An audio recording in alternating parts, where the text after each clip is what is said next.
Welcome to the Zero Day Podcast. I'm Alex Malburn, CEO of Zero Day, and I'm here today with Yos, aka Indominator.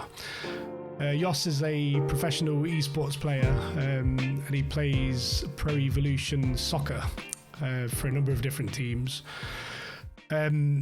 Just to kind of frame the episode today, we're talking today about high performance within teams. One of the objectives, one of the things that's really important to us at Zero Day is high performance, and the platform, our work platform, which is built specifically for information security teams, is all about promoting high performance through things like automation, workflows.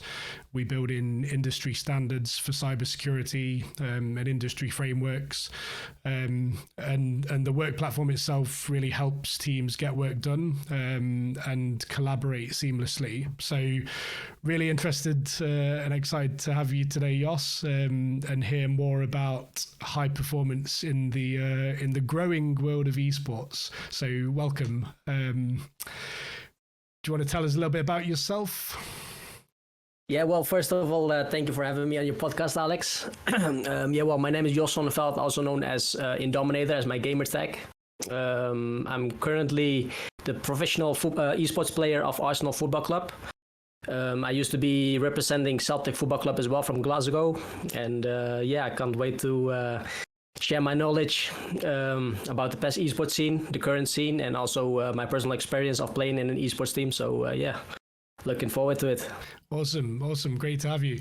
And yeah, I mean, you know, the esports industry, right? It's exploding. I think I read it brought in revenues of $1 billion last year. And you know, I'm a bit of a gamer myself. I've seen it coming up and growing interest around it. So yeah, it's a growing space. And I guess the stakes are getting a bit higher, right? For definitely, people like yourself. Yeah, exactly. Especially for the bigger gaming titles, you know. But if we're looking at PES themselves, they're growing as well when it comes to stakes and prize awards and stuff like that, you know. And also more people watching it, of course. So the more people are watching, the higher the revenue it will become as well. So yeah, definitely. And with those bigger stakes, you need to be getting that high performance, right? Exactly. Yeah. So yeah, let's get into it. So I guess for the kind of viewers, what does it look like, or how do you play in a team on a computer game? You know, it's a football game. How does that look like playing with the team? First of all, the thing is, there's one main tournament we are playing, and that's called the eFootball Pro League, and that's a competition where 10 big football clubs are participating in, and each of the club have like 3 esports players in each team. So we're basically playing 3 versus 3. And the thing is, with this game, we have, like in real life football, we have 11 players in the team, you know, on the pitch, the virtual pitch, in this case. But the thing is, all 3 of us, we can select each player we want. Okay. In the game, so it's not like one player is controlling the defense and one is the attack. So you can basically select every player you as you wish, but and even the goalkeeper as well. The thing is, we are playing 3 versus 3, and it used to be 2 versus 2, and a few years before it was even 1 versus 1. The thing is, they changed it to 3 versus 3. Is that they want more. How do you say? They want to look like a more professional esports scene, you know, like comparing to other gaming titles like Dota and other stuff, which are much bigger. They are playing in team, in co-op as well, instead of 1v1. And one of the benefits is that you will see much more emotions on live stream, for example, you know, and also there will be lots of more communication and teamwork. That is all about, you know, instead of playing on 1v1, and mostly the case with emotions and stuff. That's one of the reasons they switched it into 3 versus 3. And it's as a player, it's really nice to play, and also I think for the viewers at home, it's really nice to see the emotions as well from most of the players, of course. So yeah, more personalities, more exactly, more action. Yeah. Okay, cool. Yeah, no, I think that'd be good to know, because some people might think that you're 11v11 and you just no. running around with one player for the whole game. So yeah. That's good to know. So you kind of gone from playing in 2 to 3. So I guess it's more of a team game now. I mean, what does a high performing esports team look like in the esports world? Well, simply a team that sets realistic goals and objectives from the start. A team that gives more than 100% to reach those goals and objectives, and to finally improve and learn from the whole process. And if you as a team have high expectations and set high realistic goals, and objectives, if you can reach those, that would be so good for the team, not only as a collective, but mostly for also individually. It's really important to improve and learn from the same process, both collective and individually. And if you can end the season with the number one spot, that would be the most the best achievement there is for in this esports scene, of course. So yeah. Okay, yeah, that sounds good. And yeah, I think you mentioned there kind of straight up around the communication of the goals and kind of what the team's trying to do, maybe going into a tournament or going into some of these leagues that you play in. With our customers we work with in the information security space, that same thing is very important. The communication of what the objectives of the team are, the objectives of the business. It's really important for everyone to understand what the business is trying to do, so that when they're doing their work, within information security, they have that in mind, and they make decisions that play to those objectives, and also largely to the culture of the organization, which is another important thing. For you then, so with a team of 3, do you head that team up? Are you the kind of captain of the team? Well, the thing is, I've been in so many different teams. I've been playing in different types of teams, but mostly with my twin brother as well. He's one of the best teammates I had the last couple of years. But it's almost each year that we have a different third player in our team. We had a Spanish guy at Celtic. We now have a Portuguese player in our team. And the thing is, you were talking about how do you communicate the goals and objectives as a team. The thing is, what I first do.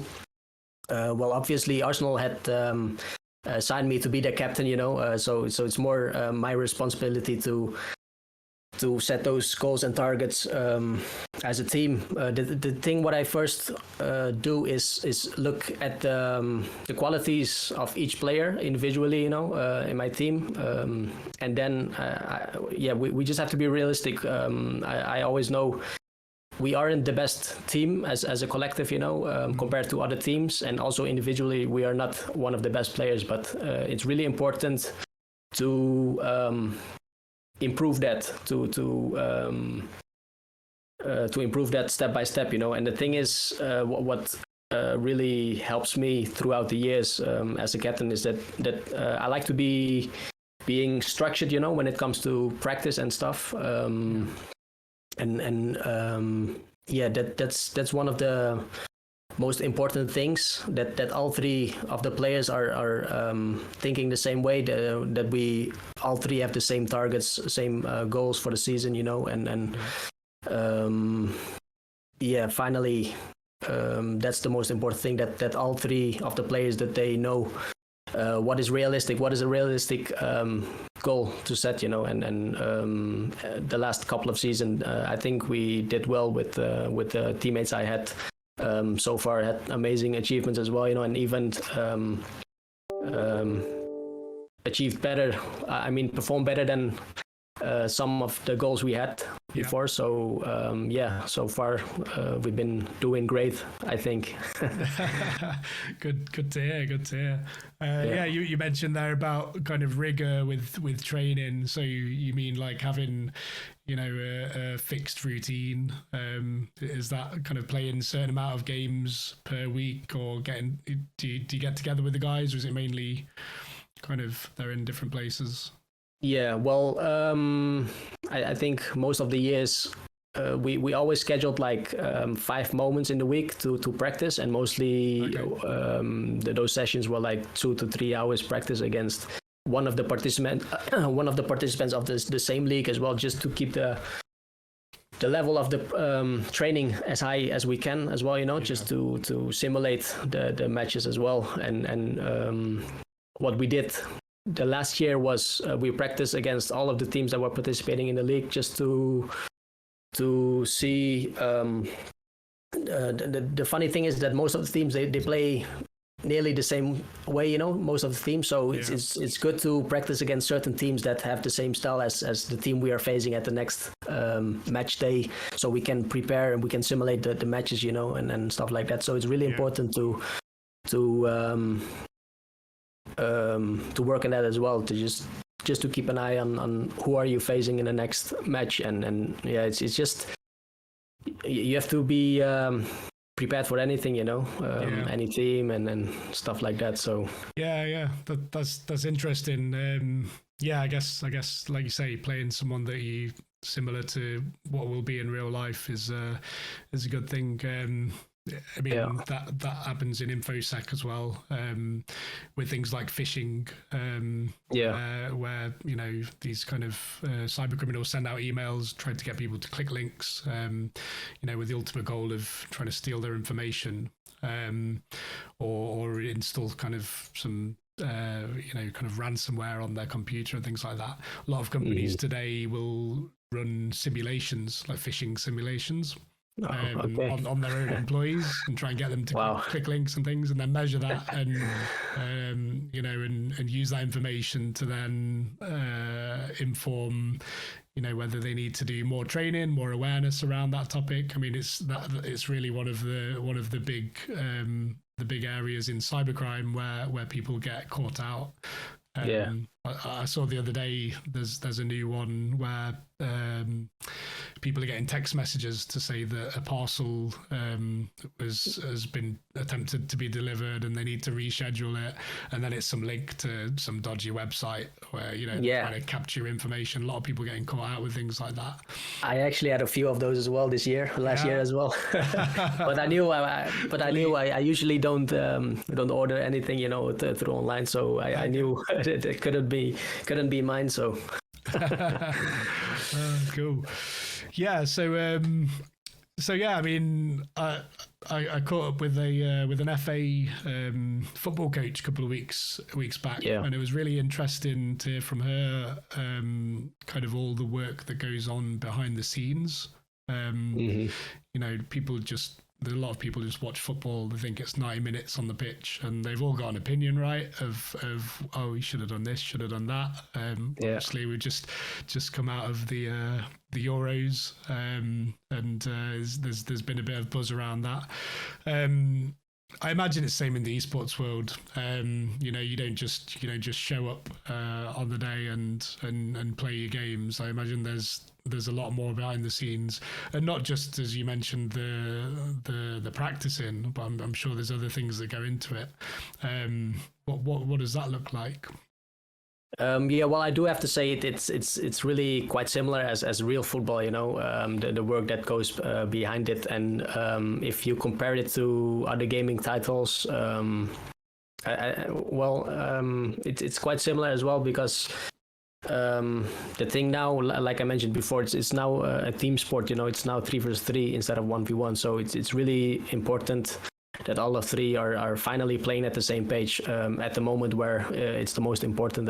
And the thing is, people think it's only the technical part, but for example, if you're playing such a big tournament at the studio, at the stage, there are like hundreds of cameras pointed at you, and there are thousands of people, maybe 10,000 or maybe millions people watching as well, from home. And for example, the last year we had one match day where 2 million people were watching. So, it's being watched by so many people, and then we come to the mental part. Are all three of you are you able to think through that thought of having many people watching you, and it's really important, not to think about it, because there are certain players that are thinking like, what if I lose this match, and how will other people think about me, and stuff like that. So it's really important to just feel comfortable playing those matches, especially on the stage, and that's something I really work hard on, especially for my teammates, because for example, my twin brother, I sometimes I have the feeling that he's nervous, in the game. You can hear that his voice and stuff like that. So it's really important to make him comfortable, and that goes in combination with the technical part, because for example, if my twin brother has the ball, it's really important that he has a lot of space around him, just to give him more time to think, to give him more space to make the right decision, because if there's a lot of pressure from the opponent and he doesn't have a lot of time to take to touch the ball, control the ball, he has less time to think, and then he's most likely to make a mistake. And after that mistake, there comes the mental part again of being disappointed in himself, and then if you keep being disappointed, you will perform less finally. So it's really important to make it easy for each other in the pitch, to finally perform well. And this is just a small detail, there are so many different aspects of the game you have to take care of, but when you're thinking about the mental part, it's really important that all three of the players are just focused on the game, staying positive, because that's something I also keep screaming at my teammates, because if they lose a ball by giving or a misplaced pass, and losing the ball, I keep saying, the next one you will give the right pass for sure, man, because if I become angry at him, he will like I said, exactly. So and that will affect the next actions as well, the next passes, the next shots, or the next defensive action. So it's really important to stay very positive at each game, and of course in the training, at the practice, we can't scream at each other, just because we know it's training, it's training, is practice, it's time to improve, but during match days it's really important to stay positive. So it's great. It's great. I mean, you show great leadership there. Thinking about your brother and the other players. From that perspective of being nervous of playing in front of people. But also, kind of keeping you cool when things go wrong, right? That's exactly. They're good qualities of a good quality leader there. And it's the same in information security. It's things go wrong all the time.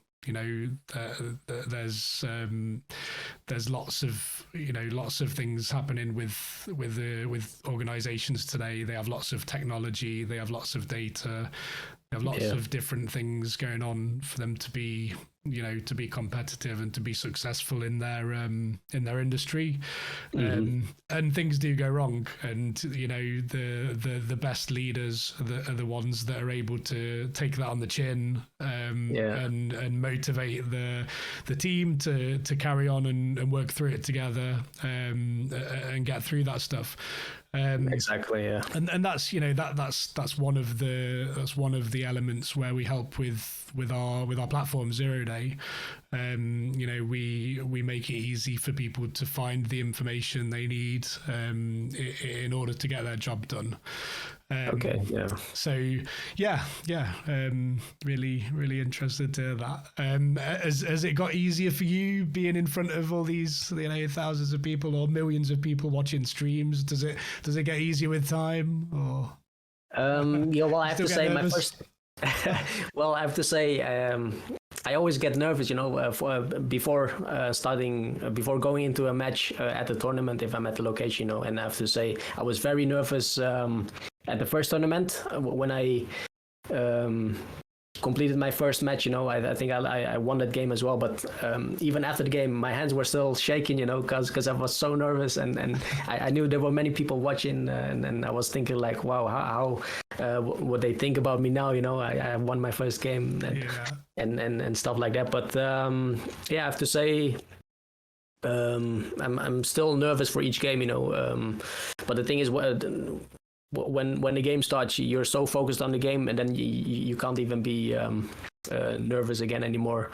And of course, maybe if you concede one goal or maybe two goals, you will feel like, am I doing something wrong? And then of course there will be some nervous, and I will be a little bit more nervous. But at the end, it's really important to stay composed. Have a lot of composure, patience, and in the game, and just trusting yourself, trusting your teammates, and then finally everything goes well, hopefully. Yeah. Cool. Yeah, sounds good. So I guess when those things do go wrong, and maybe not just like a misplaced pass, but a bad performance in a game that puts you out of a tournament, where do you go from there? How do you kind of address maybe those issues that caused that, and kind of improve on it for the next time? Do you go back and review your performances? Do you use any other kind of data points along the way to do that review process? We kind of do a lot of work for that as well. Most of the times after each match, we review those matches. We analyze the matches. Of course, we are mostly looking at how we concede the most goals, instead of looking at the attacking aspect, because in our case, we never had trouble with scoring goals, and creating decent chances, but it was always a defensive point of view that we kept analyzing. And the thing is, for example, if we concede a goal, most of the people would only look at the last pass or how they get to that shot. But in our case, we always were analyzing and looking maybe 3 or 4 steps ahead, before. And most of the time we just noticed that most of our opponents created the chances because of us losing the ball. So it was really important to see how we can improve that. And finally, also the thing is, we like to build up from the back, that's a certain playing style in football and also in the game, of course, and it's really important to keep possession. And once the ball gets lost, then our opponents get so dangerous, and for us it's just important that the ones without the ball, that they make the right runs into the space to collect the ball, and then it's really important that both of the players are not running into the same direction. So that's something we work on. And also a nice example is if my teammate has the ball, it's really important that one of the 2 players is asking the ball in front of him and one behind, because that's if we have 2 players running at the same direction, it's just too obvious for our opponent to just cut the pass lane and then intercept the ball. So it's really important for us that one of us just drop back and then ask the ball, just to give us 2 options at least. It's really important to have multiple options to collect the ball. And that's something we worked on. And then one of our strongest points as well this year is because of that, because it's really important to position yourself just into the space instead of thinking with an attack in mind. I have to say that most of the players always just go run forwards. They want to score as quick as possible, but for us it was really important to keep the ball as long as we can, just wait for the opponent to press, and then the gaps will come by itself, behind the players. And that was our moment to create the chances. And these kind of things we really had to work on, and the funny thing is, I was talking about defense, but it's really important to work on your attacking aspect as well, because if you lose the ball, then it's all about defense. So it's and like they used to say in Holland, I think it was Johan Cruyff, it's attack is the best defense, so it's quite similar to real football, of course. So it's important to work on both aspects. But you can see if you can't perform in the attacking aspect, you will lose your battle defensively as well. So it's important to work on both. Obviously. So makes sense.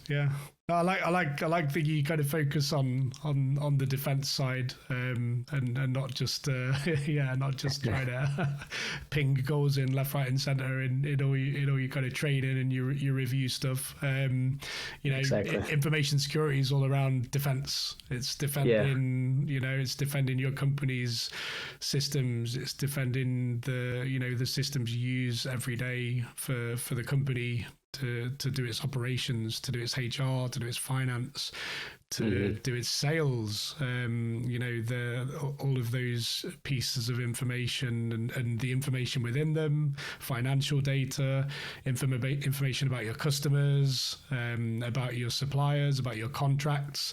There's lots of things in there for a business that are sensitive, and they need to protect it. And it's information security is about defense. It's about having a couple of lines of defense in place. So if one line fails, there's something there to kind of back it up. Creating a big wall of defense. Exactly. And similarly with attack, right? Certainly larger organizations, they have teams that just work on attacking themselves and trying to exploit themselves so that they can identify those things and fix them. Some good parallels there between defense and attack. So we're kind of it feels like there's a little bit of light at the end of the tunnel with the whole pandemic thing. How's that affected the esports world? Because I imagine three of you could all have your computer. You could be anywhere in the world playing in these games. Is that typically what you do when you haven't been affected, or do you get together for tournaments and you have been affected? I'm interested to learn more about that. Well, we weren't affected that much at all, actually, but first of all, I think it started in 2020, beginning the pandemic. Before that, we used to go to a studio in Barcelona to play the tournament every 14 days. So we flew from our home cities to Barcelona, which was being covered by the organization, luckily. Nice. And the thing is, if you're looking at the gameplay itself, the game itself, there is a difference in playing offline and online, because online you don't have the stability of getting 100% signal of the game. If you're playing online, there are always some moments there that you don't have the perfect gameplay from the game. If you're playing offline, you have not any influences from the online environment, so that's always the how do you say, the perfect gameplay. So if you lose a game, there won't be excuses like my opponent had a terrible dodgy connection. Dodgy connection, exactly. So that kind of stuff, you know. Pulled the plug out of the router when they're losing. exactly.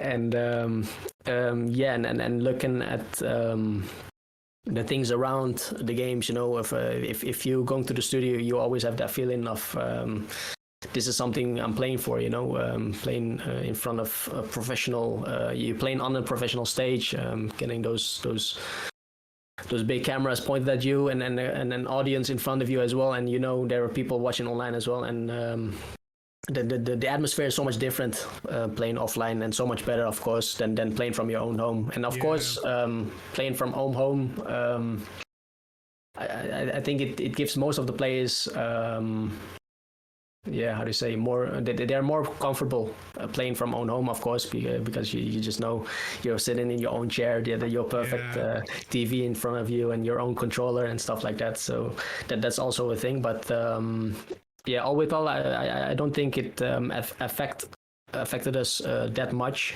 Finally, we completed the tournament after the pandemic. They created a new cup instead of the league. They didn't finish the league we started with back then. So they created a new cup. Everyone was playing from home. Okay. Looking at my teammates, my twin brother, he's my teammate. We are playing from the same house, you know, from the same place at home. And we have a teammate in Portugal now, and he's playing from his own place as well. And it's actually not much of a difference, you know. It's just we're not sitting next to each other. We still have a headset, so we can still communicate with each other. So basically, it didn't affected us that much with the pandemic. And these are guys you're playing with, as you said, 4 or 5 times a week. So I guess you're pretty kind of tight knit group. Exactly. Do you think the performance side of the team is affected? Do you think you perform better if you're together, just because you know, when you're in the same room and you have maybe a bit better of a connection with each other, or does it not make too much of a difference? Because I know, you know, in the infosec world, the pandemic obviously rendered a lot of people working from home, and going from being in an office where they're working together, you know, you're sitting around people, you're talking to people, you're overhearing what other people are working on. Like you get a lot of information by just being in the office, and you know, infosec teams have been dispersed, you know, with the pandemic. Everyone's working from home, and to get that same level of information, it has been really difficult. We actually addressed that in 0 Day, and we, as I said before, we tried to make information available to people when they need it, so that they can self-serve and they don't have to go and ask people for information. But has it? Do you see much of a difference being home versus being together? I'm sure it's good to get together, right, you guys, and have a laugh. For sure. Especially if you're looking at the vocal part, the mental part, you know, as well.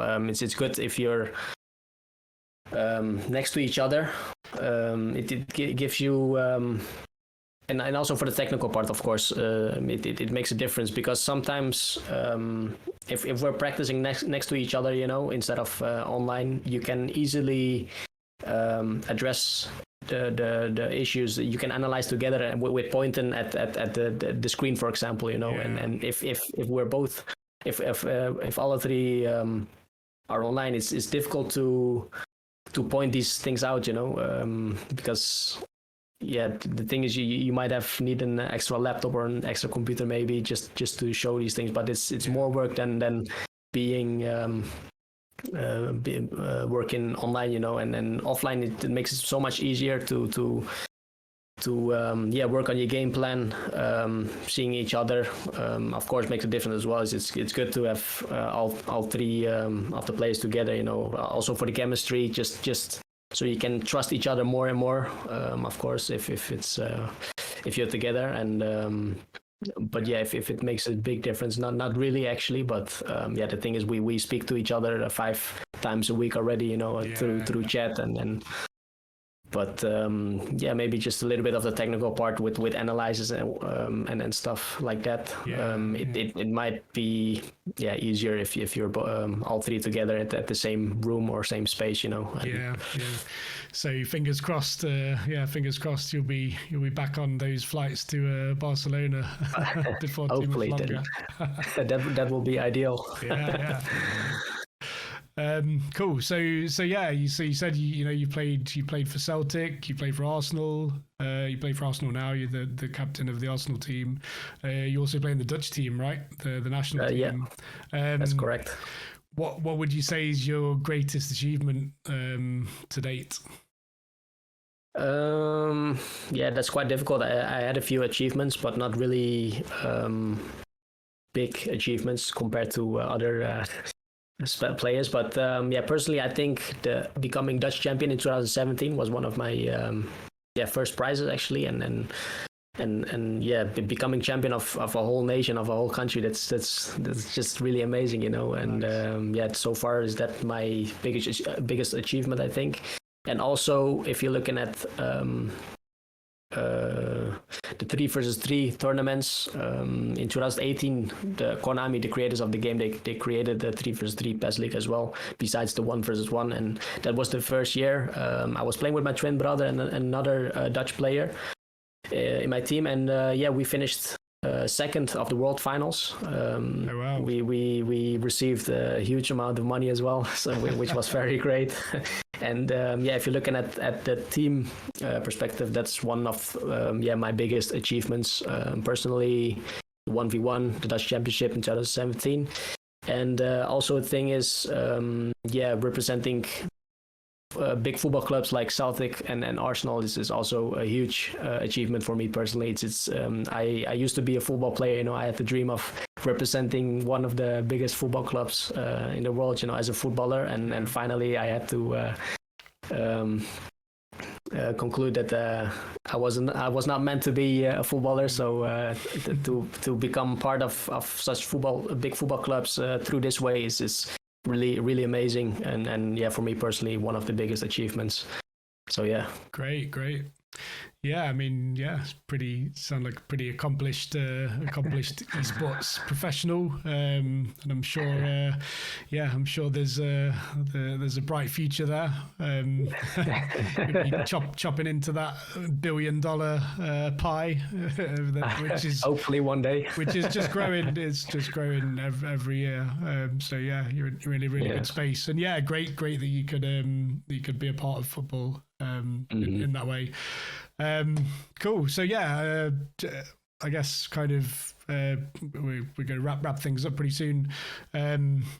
What's for you is kind of the most important strategy for getting that high performance out of your team? Yeah, well, I think, like I mentioned before, it's really important that your whole team, each individual is as comfortable as they are, you know, in the team, to finally perform to their maximum. And yeah, like I said, it's really important to not only think as a team, not only set goals and objectives as a team, but also mostly individually as well. It's really important that all of the team members are improving and learning from the whole process. And yeah, I think that's the most important, that all the team members are not only focused on the team goals and perspective, but it's just good to focus on the individual aspect as well. So yeah. Cool. Great. I think that's the same in the InfoSec world. You know, there's business objectives, there's team objectives, but you know, everyone's a kind of, you know, you're a person first, and you know, being the best person you can be in that space and in your world too, just means that your team benefits.